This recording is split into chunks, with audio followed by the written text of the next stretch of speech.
UK में एक 20 साल हुसैन चौधरी नामी नौजवान ने तड़पते हुए फुटपाथ पर अपनी वालदा की बाहों में जान दे दी। उसकी वालदा भी जख्मी हुई। आखिर इसको मारने वाले कौन थे? वो पकड़े भी गए हैं, उनके नाम भी सामने आ गए हैं और कितनी सजा हुई है। जबकि सबसे अहम चीज कि एक वजह जो है ना, आप जानकर हैरान रह जाएंगे कि इस खूबसूरत नौजवान का मर्डर एक मामूली सी वजह पर कर दिया गया। ये भी आपको इसी वीडियो में मैं बताऊंगा। इसके साथ साथ दूसरी भी बड़ी अहम खबर है। फ्रांस एक पाकिस्तानी फैमिली जिनके 2 बच्चे, मियाँ बीवी, टोटल 4 लोग 3.5-4 साल तकरीबन फ्रांस में धक्के खाने के बाद वतन वापस आ गए हैं। आखिर वजह क्या बनी कि लोग तो करोड़ों रुपया, 4 फैमिली का करोड़ों रुपया देकर बाहर जाने के लिए तैयार हैं, लेकिन ये बंदे वहां पर जस्ट विजिट वीजे पर गए थे और रहने का फैसला किया। फिर आखिर हुआ क्या कि इन्ना उतो जान चढ़ाई, हाथ जोड़े तो वापस आ गए। बड़ी अहम दोनों वीडियो जरा देख लीजिएगा एंड तक, बहुत इसमें जो है ना आपको इन्फॉर्मेशन मिलेगी। सबसे पहले हम बात करेंगे इस हुसैन चौधरी 20 साल जो कि ईस्ट लंदन में रहता था और इनका बिजनेस था ये जैकेट्स। जैकेट्स आम नहीं, बड़ी महंगी जैकेट्स, उनकी डिजाइनिंग और उनकी जो ना सेल ये करते थे और ऑनलाइन प्लेटफॉर्म यूज करते थे। अच्छा, इसको एक कॉल आती है, गाहक बन के 2 नौजवान लड़के होते हैं और वो कहते हैं कि जी काले लड़के, वो कहते हैं कि हमने जैकेट लेनी है तो कहाँ से हम लें। इसने उसको अपने घर का एड्रेस दे दिया, जैसे कि ये अक्सर करता था। बड़ा टैलेंटेड लड़का जो कि, अच्छा इस हसैन के जो है ना बारे में एक चीज मैं बता दूं, ये लॉ का स्टूडेंट था। यूनिवर्सिटी ऑफ सॉस में जो ना ये पढ़ता था और लॉ कर रहा था, कानून की तालीम हासिल कर रहा था और बड़ा टैलेंटेड और बहुत ही हैंडसम बच्चा था। ये जनाब गाहक को बुलाता है, उसके बाद गाहक कहते हैं कि हमें जैकेट दिखाओ। ये 2 जैकेट लेके आता है घर से और उसको कहता है कि आप ये देखो। वो पहन के देखते हैं और ये कहता है कि नहीं नहीं ये खुली है, इससे थोड़ा सा साइज जो है ना वो तंग हमें दिखाया जाए। वो दूसरी जैकेट देता है, वो भी उनको पसंद नहीं आती। फिर वो कहता है कि चले ठीक है, मैं अंदर से और जैकेट्स लेके आता हूँ, आप उतनी देर में इधर जरा घर के करीब आ जाए। वो दोनों लड़के घर के करीब जाने की बजाय इसके घर में घुस गए। घर में घुस गए और जाके लूट मार करना शुरू कर दी। जो कि बहुत महंगी जैकेट थी, वो उठा के तो भागने की कोशिश की, लेकिन इसने उनको पकड़ लिया। ये भी जवान था और फिर उसके बाद शोर मच गया। एक लड़का भागकर ऊपर इसकी फैमिली की तरफ भागा। ये जनाब फैमिली भी चीखती हुई नीचे आई। इसकी वालदा थी, इसका भाई था और इसकी बहन थी। ये सारे लोग वहां पे जमा हो गए। उसके बाद वो जनाब इसको धींगा मुश्ती करते हुए, हाथापाई करते हुए बाहर फुटपाथ पे आ गए और वहां आके फिर जनाब इसकी वालदा अपने बच्चे को छुड़ा रही थी, लेकिन वो जनाब इसको मुसलसल मार रहे थे। बाद में ये हुआ कि उन्होंने की कहते ने छुरा कटिया, इस बंदे को जो है ना वो बहुत सारा जख्मी कर दिया। उसकी वालदा अपने लखते जिगर की ये हालत जब देखी कि उसको मार रहे हैं और बहुत ज्यादा उसको तकलीफ भी हो रही है, तो उसने उनको मजीद जो है ना आगे बढ़ के छुड़ाने की कोशिश की। तो उसके हाथ पर भी जो है ना वो कट शट लग गए, माँ के हाथ में। बाद में ये हुआ कि जब देखा कि लड़का गिर पड़ा है और वो लोग वहां से भाग गए। माँ अपने लखते जिगर को गोद में बिठा के, उसका सर अपनी गोदी में रख के और ऊंची ऊंची आवाज में रो रही है। इतनी में वो जो है ना पुलिस को और एम्बुलेंस को कॉल की जाती है, लेकिन जख्मी जो है ना वो उनके आने से पहले ही इस दुनिया से चला जाता है।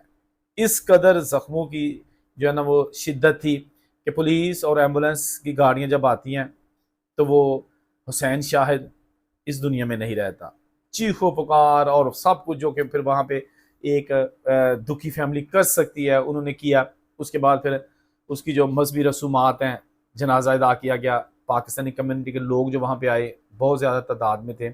तो ये जो फैमिली है ना, इन्होंने फिर वो ऑफकोर्स सब्र ही करना था और वेट करना था कि कानून क्या कहता है। उसके बाद फिर कानून हरकत में आया और बताया गया उसकी जो ना जो भी किसी के पास इंफॉर्मेशन है वो लेने के लिए इश्तहार भी दिए गए। बिल आखिर 4 दिन बाद ये दोनों लड़के गिरफ्तार हो गए, जिन्होंने इब्तदाई तौर पर तो इनकार किया, लेकिन सीसीटीवी कैमरे और लोगों ने जो वीडियोस बनाई थी उसमें ये पकड़े गए। बाद में जनाब इसको इन्वेस्टिगेट किया गया पूरी तरीके से, तमाम कानूनी पहलुओं का जायजा लेकर जब अदालत में पेश किया गया तो इनको जनाब दोनों को उम्र कैद की सजा सुना दी। यानी मिनिमम 20 साल एक बंदा जेल में गुजारेगा। तो ये तो जेल में चले गए और एक दिन आएगा कि छूट भी जाएंगे। उस हुसैन शाहिद का क्या होगा जो कि आपने वालदेन का इंतहाई लाडला बेटा था। वहां पे जो मुस्लिम कम्युनिटी या खासतौर पर जो मस्जिद में लोग जाते हैं इस एरिया में, उन्होंने कहा है कि ये खानदान इंतहाई शरीफ था। आज तक इन्होंने कभी किसी को जो है ना वो बदतमीजी का मुजाहरा नहीं किया, किसी को गाली नहीं दी, बल्कि बहुत ज्यादा चैरिटी के कामों में ये हिस्सा लेते थे। जहूर अहमद साहब जो कि उनके वालिद हैं और उनकी बेगम जो कि जख्मी हो गई थी, वो भी जनाब बज़ाहिर तो हमें जिंदा नजर आते हैं, लेकिन वो भी मर चुके हैं। जवान बेटी का जब जनाजा कंधे पे उठाया जाए तो बाप जिंदा नहीं रहता, अंदर से खत्म हो चुका होता है। तो ये जनाब वाकया है मार्च 2021 का। सजा हुई थी दिसंबर 2021 को, लेकिन ये वाकया अब बताने का मकसद ये है कि उस वक्त हम इसको रिपोर्ट नहीं कर सके थे। अगर आपको पहले ही इस वाकये का पता है बिल्कुल ठीक है, जिन लोगों को नहीं पता उनको बताने का मकसद ये है कि बाहर के मुल्कों में अगर हम वीडियो बनाते हैं ना कि किसी पाकिस्तानी ने किसी को मार दिया या किसी पाकिस्तानी ने ये बुरा काम कर दिया, तो पाकिस्तानियों पर भी बड़ा जुल्म होता है। जो बाहर के मुल्कों में हमारे ओवरसीज पाकिस्तानी रहते हैं ना, उनको भी लोग मारते हैं, उनके खिलाफ भी नफरत का इजहार किया जाता है या उनकी जो है ना वो गोदें भी उजाड़ी जाती हैं। ये भी हम आपको इसी वीडियोस में या इस तरह की वीडियोस में अक्सर बताते रहते हैं। तो ये बिल्कुल ताज़ा तरीन वाकया नहीं है, 2021 का वाकया है। लेकिन जो ताज़ा तरीन वाकया है वो एक ऐसी पाकिस्तानी फैमिली जो कि फ्रांस विजिट वीजे पर गई थी। इनका ताल्लुक किस सूबे से था वो मैं नहीं बताऊंगा, इनका नाम क्या था वो मैं नहीं बताऊंगा, क्योंकि फिर बाद में कमेंट्स में जो है ना वो एक अजीबो गरीब किस्म की बहस शुरू हो जाती है फजूल सी, कि अगर फॉर एग्जाम्पल मैं कहता हूँ इनका ताल्लुक सिंध से था तो दूसरे कमेंट में कहना शुरू कर देते हैं कि ये सिंधी होंगे ही असर ने। अगर मैं कहता था कि ये पंजाब से थे तो दूसरे जो लोग हैं वो कहना शुरू करते हैं पंजाबी तो होंगे ही आंजे ने। तो मैं इनका जो सूबा और इनके जो नाम है उसको नहीं बताऊंगा, वो कि मैं जानता हूँ। ये जो है ना मियाँ बीवी जॉब करते थे दोनों, लड़की भी पढ़ी लिखी थी और एमफिल उसने किया हुआ था, वो बैंक में जॉब करती थी। लड़का भी किसी सरकारी महकमे में काम करता था और साथ अपना बिजनेस भी करता था और ठीक ठाक पैसे कमाते थे। लेकिन गल वही आ गई कि असी जी बच्चों के रोशन मुस्तकबिल वास्ते बाहर जाना।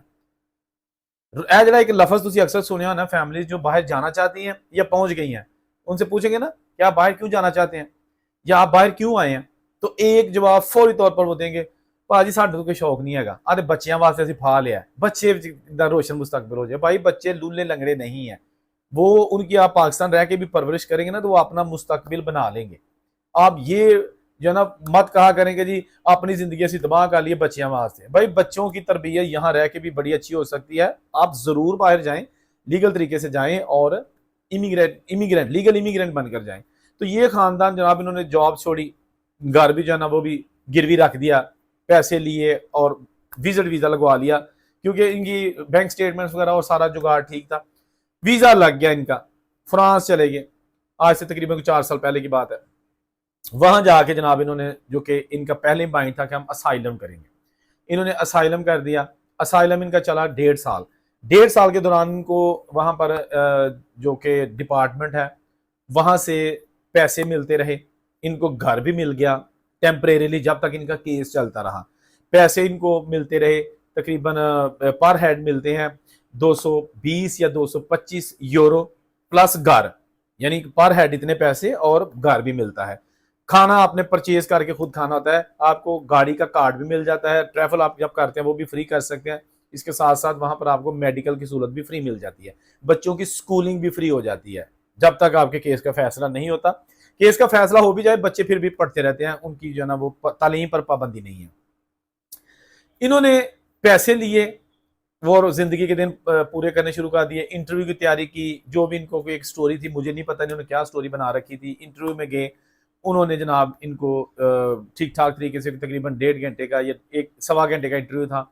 बाद में जनाब 15 या 20 दिन के बाद इनका रिजल्ट आ गया और उन्होंने कहा कि जी आप सेटिस्फाई नहीं कर सके, आप या तो अपील कर दें या फिर इस मुल्क से निकल जाए। इन्होंने अपील कर दी। मुख्तसर ये कि 1.5 साल तक इन्होंने अपना केस किसी तरीके से चलाया। इसके साथ साथ ये बंदा जो था ये मजदूरी भी करता था, रंग का काम करता था, बिल्डिंग्स लाइन में चला गया, क्योंकि वहां पर ज्यादा जो पाकिस्तानी हमारे भाई दोस्त हैं, जो सीनियर्स वहां पे हो चुके हैं, वो ठेकेदार है, पतरून उनको कहते हैं, और वो बिल्डिंग लाइन में उनका नाम है और ज्यादातर उनका ताल्लुक मंडी बहाउद्दीन से, गुजरात से और गुजरावाला से भी हैं, तो जेलम वगैरह। तो सबसे ज्यादा जो है ना वहां पर जो हमारी कम्युनिटी के लोग खा लीगल हैं या इलीगल हैं वो काम करते हैं रंग का, सोल का, यानी कि फर्श वगैरह डालने। ये बंदा भी गो कि जिसने सारी जिंदगी बकौल उसके कि उसने कभी काम नहीं किया था इस तरह का मजदूरी का, पढ़ाई की थी, बिजनेस किया था, व्हाइट कॉलर था, लेकिन वहां जाके उसने सीमेंट की बोरियां उठा उठा के बिल्डिंग लाइन में ऊपर चढ़ाई, दूसरी मंजिल, तीसरी मंजिल, और उसके बाद फिर जनाब नीरू को बना के वो फर्श उसके डाले, कारपेट के बड़े बड़े जो है ना वो होते हैं रूले कारपेट के या प्लास्टिक की शीट्स के, वो उठा के तो तीसरी मंजिल पे, चौथी मंजिल पे, बहरहाल इस तरह का काम उसने किया। लेकिन कोई भी दिन ऐसा नहीं जाता था जब उसको पछतावा नहीं था कि यार मैं केड़े काम से फंस गया। मेरा तो हम मैक्सिमम 900 यूरो महीने का, या कभी बड़ा काम करूं तो 1000 यूरो महीने का बनता है, जो कि कुछ भी नहीं है। 3 लाख रुपया बनता है 1000 यूरो का, पाकिस्तानी 3 लाख।